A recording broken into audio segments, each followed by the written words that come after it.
All right, so today we're really diving deep into this idea of creative process, specifically how authors take inspiration from the real world. Right. And spin that into these fictional worlds. Yeah. You've given us a lot to work with here. Yeah, this is great. We've got excerpts from interviews.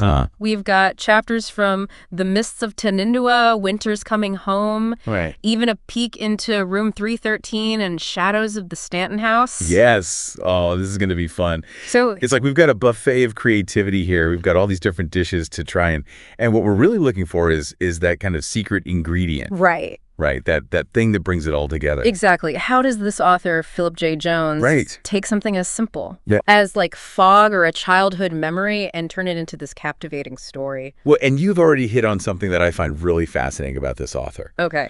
This idea of mist and fog. Yeah. The title, The Mists of Tanindua alone, already kind of evokes this sense of mystery. It sounds atmospheric, right? Yes. And you even said it. You said something like being lost in a fog bank. Right. And to me, that's such a great way to think about the way that this author uses mist and fog. Okay. It's more than just weather. Right. It's about that feeling of being lost.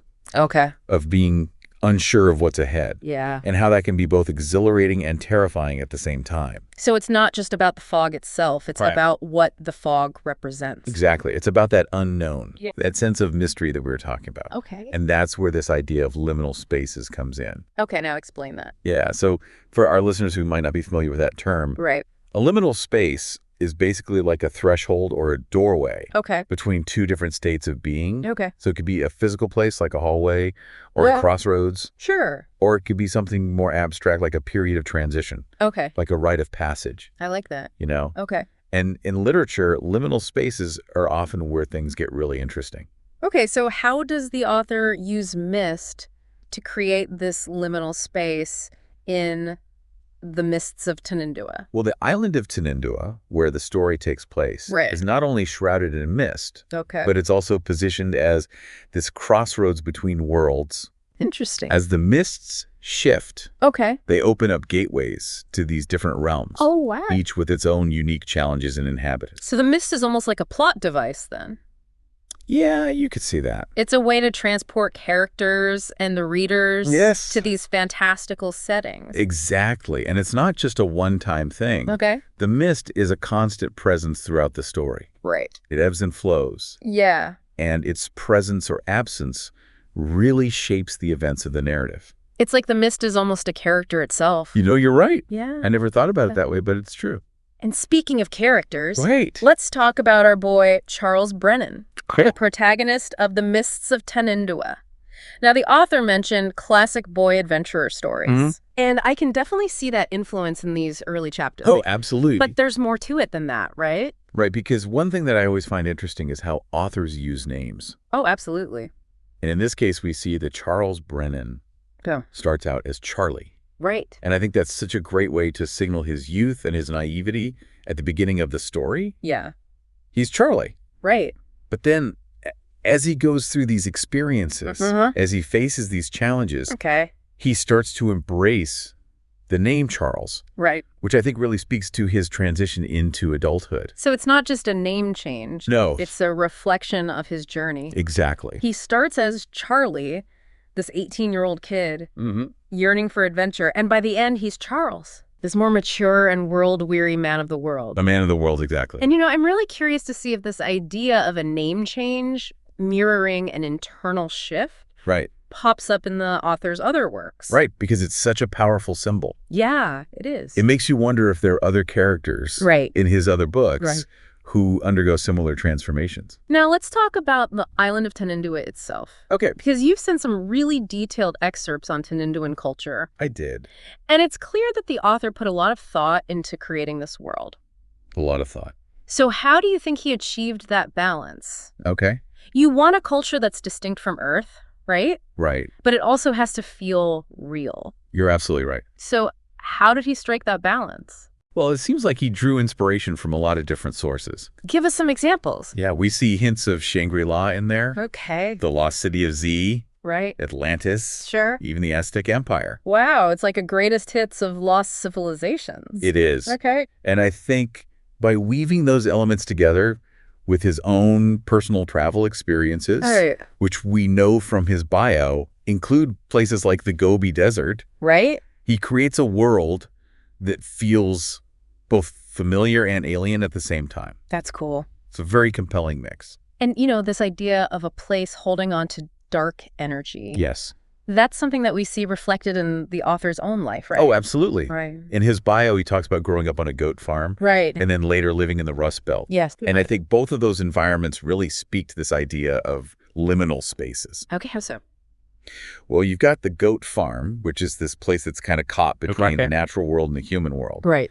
And then you've got the Rust Belt, which is this place that's haunted by its industrial past. It's like the past is woven into the present. Exactly. Those abandoned factories. Yeah. They're still there. They serve as a reminder of what once was. Right. But they're also a sign of decay. It's a very visually evocative image. It is. Okay, so we've got this island shrouded in mist, right? We do. This sense of a place being haunted by its past. But Philip J. Jones doesn't shy away from more grounded settings either. Right. In Winter's Coming Home, he takes us to the seaside town. Yes, a seemingly idyllic seaside town on the surface. Right. But as with all of his settings, right, there's something darker lurking beneath. Right, and it's interesting because you chose to include quite a bit about Room 313. I did. Which makes me think that you see some connection between that story and the themes we're discussing here. I do, because Room 313 really gets at this idea of the duality of creativity. Oh, okay. We often romanticize the artistic process. Right. Yeah. The tortured artist, the lonely genius. Yeah, we love that image. Right. But the author doesn't shy away from the darker side of that. Oh, good. The obsession. Yeah. The isolation. Yeah. The fear of failure. Well, that's real. And in Room 313, he uses this haunted room as a metaphor for those internal struggles. So the room itself becomes a character. Absolutely. Almost like a muse, but a dangerous one. Yes, and it's interesting because in Winter's Coming Home, we also see this idea of a dangerous muse. How so? Well, we have this group called the Guardians. Yeah, these mysterious protectors of the town. Right. And on the surface, they seem like they're trying to do good. Right. But their methods are, let's just say, questionable. Morally ambiguous. Exactly. And those ancient symbols they use. Yes. It reminds me of the author's own fascination with history. Right, because in his bio, he talks about how much he loved exploring old ruins as a child. Exactly. And I think those early experiences really instilled in him this sense that the past is never really past. Right. It's always there influencing the present. And that definitely comes through in Winter's Coming Home, right? Yes, because this town is haunted by its past in a very literal way. But, it's not just about the ghosts of the past. It's also about breaking free from them. I agree. Right? Confronting those ghosts and choosing a different path. Absolutely. And that's where I think the author's travels, particularly his time in Asia, come into play. Okay. Because in his bio, he talks about witnessing firsthand how different cultures grapple with tradition and change. And how does that relate to Winter's Coming Home?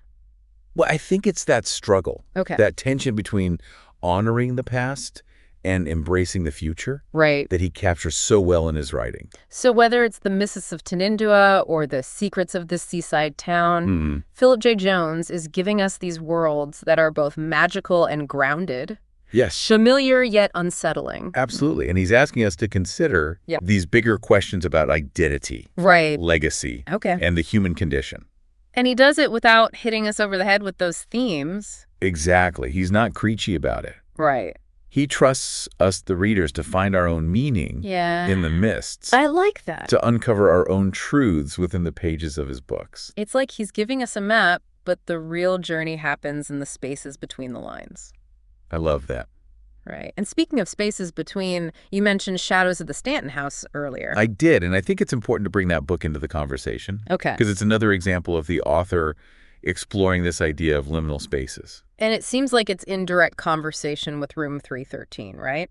I think so. Because both feature artists drawn to these spaces, right? Unaware of the darkness that might be lurking beneath the surface. Now that you mention it, yeah, it's like both Room 313 and Shadows of the Stanton House deal with this idea of a place holding on to energy. Exactly. Right? Memory is trauma.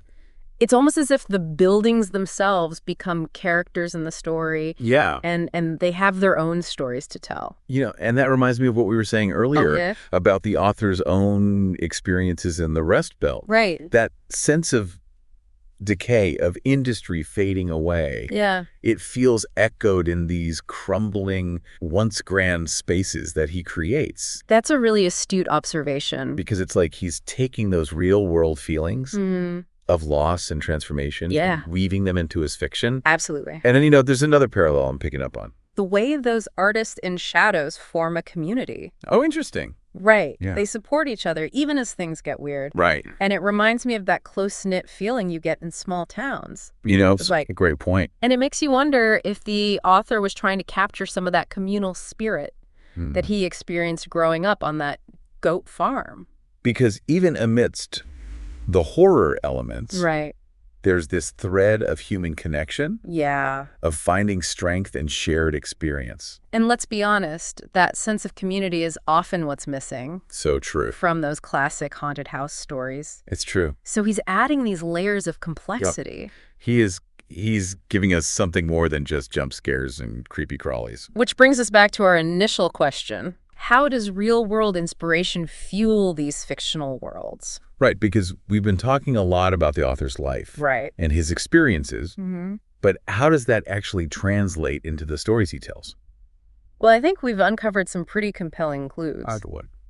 Well, you've got the mist-shrouded landscapes. Okay. The crumbling architecture. The echoes of ancient cultures. Right. Even the dynamics of a small community. Yeah. And all of those elements are filtered through the lens of the author's own experiences. Right. His upbringing, his travels. His observations of the human condition. So it's not just about borrowing settings or plot points from real life. No. It's about capturing the essence of them experiences. Exactly. Right. It's about the emotions they evoke and how those emotions can be transformed into something new and captivating. And that's the beauty of art, isn't it? It really is. Whether it's a painting, a song, or a novel. Right. It allows us to tap into something universal. Something that resonates with our own experiences. Even if those experiences are vastly different from the artist's. Exactly. And I think that's what makes Philip J. Jones such a compelling writer. Okay. Because he's not afraid to delve into those universal themes. So as we move into looking at more of his work, what should our listeners be paying attention to? That's a great question. What are some key takeaways from this initial exploration? Well, I would say pay attention to the details. Okay. Notice how he uses sensory language to create atmosphere. Right. How he weaves together elements of myth and history. How he explores the complexities of human relationships. And most importantly, yes, be open to the possibility that the world we perceive is not the only one. I love that. Right. That there might be other realms, other dimensions existing just beyond our grasp. No, that's a thought to leave us with. Right. It's like the author is inviting us to embrace the mystery. He is. To find wonder in the unknown. And isn't that what a good book should do? Absolutely. Leave us wanting to explore further. Yes. To delve deeper into the hidden corners of our imaginations. And that's exactly what we're going to do. Yes, we are. As we continue our deep dive into the works of Philip J. Jones. I can't wait. Stay tuned. Where there are whispers of a curse. Right. Like every good seaside town needs. Exactly. Adds a little bit of spice, doesn't it? It does. And our protagonist, Galena. Yes. She's drawn into these whispers. She is. Right from the start. Yeah, she comes back to town after some time away. Right. And something just feels off. You know that feeling. Oh, yeah. When a place just has this different energy. Like the town itself is holding a secret. Yes. Exactly. And not a good one. And then we start to get these strange occurrences. Right. Those classic horror tropes. Right. Like break-ins where nothing is stolen. Okay. Yeah. Shadowy figures lurking in the woods. Classic. But the way the author uses them, it's so effective. Okay. Because he's playing with our expectations. Right. He sets us up for a classic ghost story. Okay. And then he kind of pulls the rug out from under us. Now, you included a lot of excerpts from Room 313 for us. I did. Which tells me This haunted room idea really speaks to you. It does. It's one of my favorite things that he writes about. Okay. Because it's not just about the ghosts. Right. It's about the people who are drawn to these spaces. Okay. And how does that connect back to Winter's Coming Home? Well, in both stories, you have these characters who are searching for something. Okay. Elaine is trying to reconnect with her past. Right. The artists in room 313 are looking for inspiration. Okay. But they're all drawn to these places that are kind of on the edge. On the edge of what? Of reality. Oh, okay. Of sanity. Of maybe even something more than that. So the haunted room in room 313 and this seaside town in Winter's Coming Home. Yes. They're both liminal spaces. Exactly. You've got it. I'm learning. And I think that's one of the things that makes this author's work so fascinating. He's not afraid to explore those blurry boundaries. And he's not afraid to let things get a little weird. Oh, absolutely. Which I appreciate. Me too. Now, speaking of getting a little weird, let's go back to those guardians for a second. Right. It's like they're tapping into something ancient and powerful. And maybe a little dangerous. Right. Because we know that the past isn't always pretty. Exactly. And sometimes those old ways are best left buried. But then again, sometimes the past has a way of coming back to haunt us. Whether we like it or not. Exactly. Yeah, and it's not like we can just outrun the past, right? No, not really. It has a way of catching up to us. So back to Winter's Coming Home for a sec. It feels like there's this push and pull between wanting to escape the past, but also having to confront it. You hit the nail on the head. It's like this town, this community, they're trying to move forward, but the past keeps dragging them back. It's like those old ghost stories, right? Where someone tries to bury a secret, but it always finds a way to claw its way back up. Exactly. And sometimes facing those ghosts is the only way to truly break free. Which is kind of what Elena has to do, right? In a way, yes. She returns to this town hoping for, I don't know, maybe a sense of closure, a way to make peace with her past. But she quickly realizes that you can't just outrun your demons. Sometimes you have to turn around and face them head on. And that takes us back to that idea we were discussing earlier about how this author uses his settings to reflect these internal struggles. Absolutely. It's like those crumbling buildings, those misty landscapes. They become metaphors for the character's own psychological states. It's like he's saying that our environments, both physical and emotional, can shape us just as much as we shape them. And that's a really powerful idea, isn't it? That we're constantly in dialogue with our surroundings, that they can influence our thoughts, our feelings, even our actions. So as we wrap up this deep dive into the works of Philip J. Jones, what's the one thing you hope our listeners will take away from this conversation? That's a tough one. I think, for me, it's the importance of paying attention to those subtle details, those layers of meaning that the author embeds in his work. You can give us an example? Sure. Think about how he uses sensory language to create atmosphere. The way he describes the mist, the smell of the sea, the sound of wind whistling through the trees, those details aren't just there to set the scene. They're meant to evoke a feeling, to draw us deeper into the story. It's like he's painting a picture with words. Exactly. And just like a good painting, there are always new layers to discover, new interpretations to uncover each time we return to it. And maybe, just maybe, by exploring those hidden depths, those liminal spaces within the author's work, we might uncover something about ourselves in the process. Yeah, wouldn't that be something? That's for our listeners to decide.